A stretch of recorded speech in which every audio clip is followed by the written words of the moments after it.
શત્રુંજયની ભાવયાત્રા ભાગ 9 બીજા ટૂંક જઈ કર્મ ખપાવશું.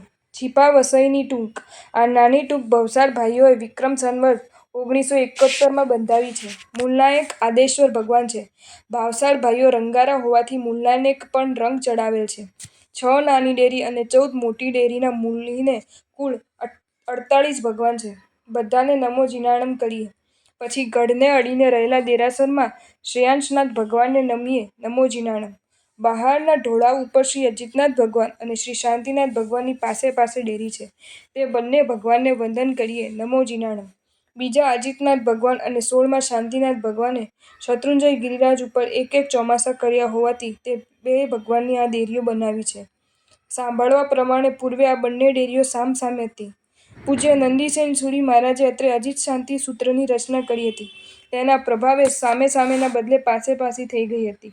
જેથી એક ભગવાનના દર્શન કરતાં બીજા ભગવાનને પૂઠ ન પડે. આપણે તેમને વંદના કરીએ ત્રીજા ટૂંકમાં પ્રવેશીએ. ત્રીજે તે પાપ પલાય પ્રભુજી.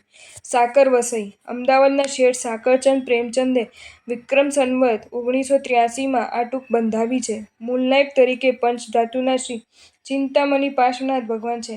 તેમની સામે સ્તુતિ બોલી સાથીઓ કરી ચૈત્યવંદન કરીએ.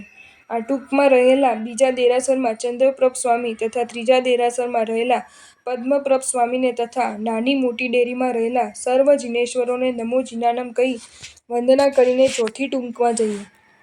ચોથી ટૂંકે જઈ ક્રોધ ન કરશો. ઉજમ ફોઈની ટૂંક એક સમયે અમદાવાદમાં પ્રેમાભાઈ નામના નગરશેઠ હતા. તેમના બેનનું નામ હતું ઉજમબેન. નગરશેઠના બેન હોવાના કારણે આખું નગર એમને ઉજ્જમ ફોઈ તરીકે જ ઓળખાતું હતું. ઉજ્જમ ફોઈના લગ્ન સમયે તેમના ભાઈ બહેનના દાયજા આપવા 500 ગાડા ભરીને કરિયાવર લઈ આવેલા. બહેનને બધા કરિયાવર બતાડ્યો પણ બહેનને આનંદ ન થયો. ભાઈએ પૂછ્યું, કેમ બહેન તને સંતોષ ન થયો? કંઈ વાંધો નહીં, હજુ પણ તારી જે ઈચ્છા હોય તે કહે, તે પણ ઉમેરી દઈશું. ઉજમફઈ બોલ્યા, આ બધી સામગ્રીઓ તો સંસારવર્ધક છે. મારે તો જોઈએ સંસાર તારક ચીજ અને તે છે શત્રુંજય ગિરિરાજ ઉપર જિનાલય. તું મારો સાચો ભાઈ હોય તો કરિયાવરમાં શત્રુંજય ઉપર જિનાલય બંધાઈ આપ. ભાઈએ કહ્યું, ચિંતા ન કરીશ બહેન, ટૂંક સમયમાં તે પણ થઈ જશે. ભાઈએ શત્રુંજય ગિરિરાજ ઉપર જિનાલયનું નિર્માણ શરૂ કરાવ્યું. પરમાત્માના 5 કલ્યાણકોની ઉજવણી કરીને દેવો જે નંદીશ્વર દીપમાં જાય છે તે નંદીશ્વર દીપ ઉપર આવેલા 52 જિનાલય જેવી રચના શરૂ કરી. ચારે બાજુ પથ્થરમાં જાળીઓ કોતરી છે. મંદિરની વચમાં મુખ્ય ડેરી છે. તેની આસપાસ ચારે બાજુ 13 નાની ડેરીઓ છે. સૌથી વચ્ચે જંબુદ્વીપ મધ્યનો મેરુ પર્વત બતાડેલ છે, જેની ઉપર પરમાત્મા બિરાજમાન કરેલ છે. વિક્રમ સંવત 1883માં નંદીશ્વર દીપની રચનાવાળા આ જિનાલયમાં ઉજ્જમ ફોઈના હાથે પ્રતિષ્ઠા થઈ. સર્વે જીનબિંબોને વંદના કરીએ નમો જીનાણમ. આ ટૂંકના ચોકમાં 2 નાની બારીઓ આવેલી છે. તેમાંથી જોતા સહેજ દૂર દાદરની ટૂંક અને મોતીસાની ટૂંકમાં દેખાવ સુંદર લાગે છે. બહારની નીકળીને જુદા જુદા 2 દેરાસરમાં રહેલા કુંતુનાથ અને શાંતિનાથ ભગવાનને વંદના કરીએ નમો જીનાણમ. હવે 5મી ટૂંકમાં પ્રવેશીએ. 5મી ટૂંકે જઈ માન ના કરશો. હેમાભાઈની ટૂંક અમદાવાદના નગરશેઠ શ્રી હેમાભાઈને આ ટૂંક વિક્રમ સંવત 1882માં બંધાવી છે. ઉપર 3 શિખરો છે. મૂલનાયક શ્રી અજીતનાથ ભગવાનની વિક્રમ સંવત 1886માં પ્રતિષ્ઠા કરી. શ્રી પુંડરીક સ્વામી તથા બીજા 2 ચૌમુખજી પણ છે. છઠ્ઠાએ તે માયાને વિસરો પ્રભુજી. મોદીની ટૂંક 5મી ટૂંકમાંથી બહાર નીકળ્યા આપણે હવે આ છઠ્ઠી મોદીની ટૂંકમાં પ્રવેશીએ. અમદાવાદના શ્રીમંત વેપારી પ્રેમચંદ લવજી મોદી શ્રી શત્રુંજય મહાતીર્થનો છરીપાલત સંઘ લઈને અત્રે આવ્યા હતા. અહીંના સાત્વિક વાતાવરણથી મુગ્ધ થયેલા તેમણે ભાવવિભોર બનીને વિક્રમ સંવત 1833માં ટૂંકનું નિર્માણ કર્યું. મૂલનાયક શ્રી ઋષભદેવ ભગવાન છે. તેમને વંદના કરીએ. આ મુખ્ય મંદિરમાં ગુંબજમાં 2 સુંદર દ્રશ્યો છે. મહારાજા દર્શાનભદ્રે પરમાત્મા મહાવીર દેવનું ભવ્ય સામયું કર્યું. તેના મનમાં ગર્વ આવ્યો કે આ વિશ્વમાં મારા જેવું ભવ્ય સામયું કરનાર છે કોઈ બીજો? તે વખતે તેના મનના અહંકાર ભાવ જાણીને ઇન્દ્ર મહારાજે અતિ ભવ્ય સામયું કર્યું. જેને જોઈને દર્શાનભદ્રનો ગર્વ ગળી ગયો. તેને વિચાર્યું કે હવે હું એવું તે શું કરું, જે દેવ પણ ન કરી શકે. તરત જ તેઓ પરમાત્માને વિનંતી કરીને સાધુ બની ગયા. જે દેવ પણ ન કરી શકે તે આ માનવે કરી બતાવ્યું. ઇન્દ્રે કહ્યું, તમે જીત્યા, હું હાર્યો. દર્શાનભદ્રનો ગર્વ પણ સાધુ જીવન અપાવનારો બન્યો. અહીં એક ચિત્રમાં દશાનભદ્ર સામયું કરે છે તે બતાવ્યું છે, તો બીજા ચિત્રમાં ઇન્દ્ર દશાનભદ્રનો ગર ઉતારવા જે ભવ્ય સામયું કરે છે તે બતાવ્યું છે. મૂલનાયકના મંદિર સામે શ્રી પુંડરીક સ્વામીનું મંદિર છે. તેમને વંદના કરીએ. નમો સિદ્ધાણમ. 24 ભગવાનના જુદા જુદા ગંધર્વોની કુલ સંખ્યા 1452 હતી. તે બધા મોક્ષે ગયા છે. તે 1452 ગંધર્વોનો અહીં પગલા છે. તેમને વંદના કરીએ. નમો સિદ્ધાણમ. બે બાજુ સહસ્રફણા પાર્શ્વનાથ ભગવાનના મંદિર છે. તેમાંના પ્રતિમાજી અરબી સમુદ્રમાંથી પ્રગટ થયા હતા. તેમને વંદન કરીએ. નમો જીનાણમ. અહીં સાસુ વહુના ગોખલા જોવાલાયક છે. તે દેલવાડા અને કોતરણીની યાદ આપે છે. સ્તંભો ઉપર સાપ કરડતો હોય, વીંછી કરડતો હોય અને વાંદરો કરડતો હોય તેવી પૂતળીઓ છે. સાંભળવા મળે છે કે કુટુંબમાં કદી કજિયો ન કરવો તેવો સંદેશ આ પૂતળીઓ આપે છે. વહુએ સાસુ પાસે તીરથમાં વાપરવા પૈસા માંગ્યા. સાસુએ ગુસ્સો કર્યો. તે વાતમાં પડોશણે પણ સાસુજીને ચડાવ્યો. પરિણામે ઝઘડો થયો.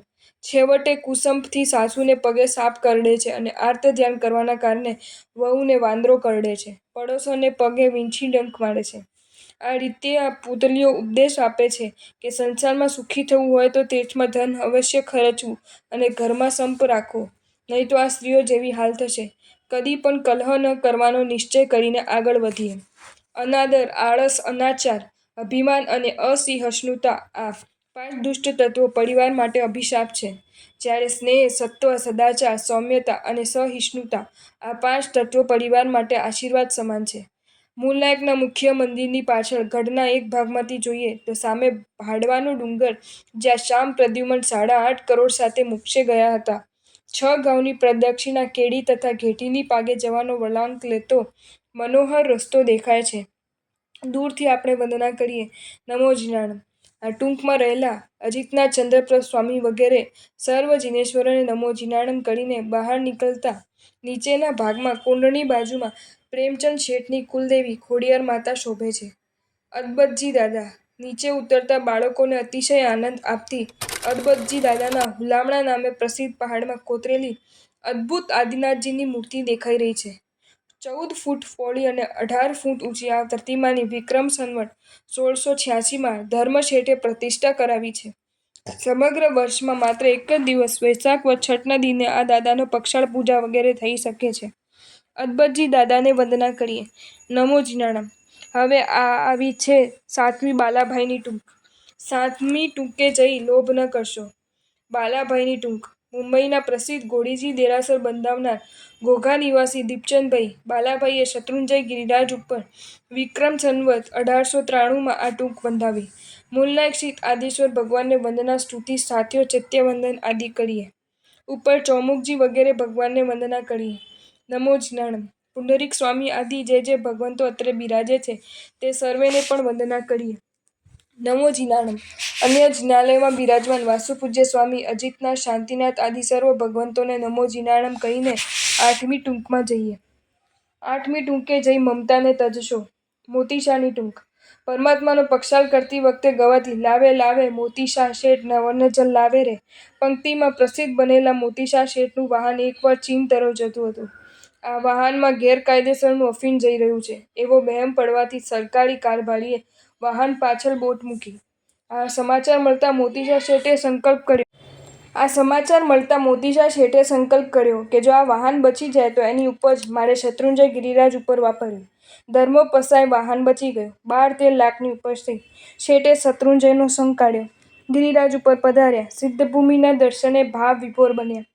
દેરાસર બાંધવાની ભાવના જાગી. પણ અહીં તો ઠેર ઠેર મંદિરોની હાર માળા પથરાયેલી હતી. ક્યાંય મંદિર બંધાવવા માટે સમથળ જગ્યા ખાલી નહોતી. હવે શું કરવું? તેમની નજર 2 શિખર વચ્ચે રહેલી કુંતાસરની ભયંકર ખીણ ઉપર પડી. વિચાર ઝબૂક્યો.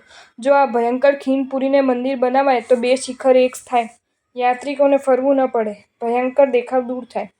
ખીણ પૂરવાનું કપરું કાર્ય શેઠની ભારે ઉદારતાથી સારી રીતે પૂર્ણ થયું. માલ સામાન ચડાવવા માટેના પાલખ બાંધવા માટે તે વખતે 80,000 રૂપિયાના તો દોરડા વપરાયા. બીજા ખર્ચ કેટલો આવ્યો હશે તેની તો કલ્પના કરવી મુશ્કેલ છે. નલિની ગુલ્મ વિમાનના આકારે જિનાલયો તૈયાર થવા લાગ્યા. અચાનક મોતીશા શેઠનું અવસાન થયું. પણ પિતાની ભાવનાને સાકાર કરવા પુત્ર ખીમચંદે ધામધૂમપૂર્વક શત્રુંજયનો સંગ કાઢ્યો. વિક્રમ સંવત 1893માં 18 દિવસના ભવ્ય મહોત્સવપૂર્વક પ્રતિષ્ઠા કરાવી. તે પ્રસંગે લગભગ 1 લાખ માણસો હાજર રહ્યા હતા. મોતીશાની ટૂંક બરાબર દાદાજીની ટૂંક જેવી છે. મધ્યના મૂળ મંદિરમાં દાદેશ્વર દાદા બિરાજમાન છે. બરાબર તેની સામે પુંડરીક સ્વામી છે. પુંડરીક સ્વામીના રંગમંડપમાં ખોળામાં રેખવાને લઈને બેઠેલા માતા મરુદેવાની અદભુત પ્રતિમા છે. તેમને પણ આપણે વંદના કરીએ. નમો જીણાણમ. ઋષભદેવ, ચૌમુખજી, ધર્મનાથ, પદ્મનાભ સ્વામી, પાર્શ્વનાથ, ગંધર પગલા, સહસ્ત્રકૂટ, સંભવનાથ, સુપાર્શ્વનાથ, મહાવીર સ્વામી વગેરે અન્ય જે જિનાલયો છે તેમાં રહેલા સર્વ ભગવંતોને વંદના કરીને બહાર નીકળીએ એટલે જમણી બાજુએ સગાળપુરનો દરવાજો નજરે ચડે છે. હવે આપણે નીચે ઉતરશું. નીચે ઉતરતા આપણે જે અનુપમ યાત્રા કરી તેને યાદ કરતા જવાનું છે. બહુ ઉતાવળ ન કરતા ખૂબ જ જયનાપૂર્વક ઉતરશું. આ ગિરિવરનો મહિમા કેવો અદભુત છે એટલે જ મહાપુરુષોએ કહ્યું છે કે ऐसी दशा हो भगवन जब प्राण तन से निकले गिरिराज की हो छाया मन में न होवे माया. મૃત્યુ શત્રુંજયમાં અને જન્મ મહાવિદયમાં. લ્યો આ દેખાય તલેટી. આપણે છેક ધોળી પરબે આવી ગયા. અહીં ભાતાના પાસ અપાય છે. આ ભાતા ખાતાના પાસ લઈ લ્યો. નીચે ભાતા ખાતું છે. પેઢી તરફથી ચાલે છે. આવી પહોંચે તલેટીએ. કરી લ્યો તલેટીનો સ્પર્શ. હે ગિરિરાજ, તારી મહાનતા તો જો. તારા ઉપર ચડીને જનારને પણ તું તારી દે છે. ધન્ય ધન્ય. આ આગમ મંદિર છે અને આ ભાતા ખાતું છે. બસ આ યાત્રાની કાયમી સ્મૃતિ રૂપે દરરોજ સંક્ષેપથી ગિરિરાજની યાત્રા કરીને 15 મિનિટ, અડધો કલાક કે કલાક એવા ઉચ્ચ ભાવનો સ્પર્શવા કે શુભ ધ્યાનમાં આગળ વધી શુક્લ ધ્યાન ધ્યાતા બાકીના કર્મોને ખપાવીને શિવગતિગામી બનીએ. જય શત્રુંજય, જય આદિનાથ. અત્યંત અંતરના ભાવોથી લખાયેલ વર્ણવેલ આ યાત્રાથી સૌ જલ્દી મુક્તિગામી બનીએ. જો તમને આ વિડીયો ગમ્યો હોય તો આ વિડીયોને લાઇક કરો અને શેર કરો અને આવા જ નવા વિડીયો જોવા માટે જૈન ફેક્ટ્સ એન્ડ સ્ટોરીઝની ચેનલને સબસ્ક્રાઈબ કરો. ધન્યવાદ.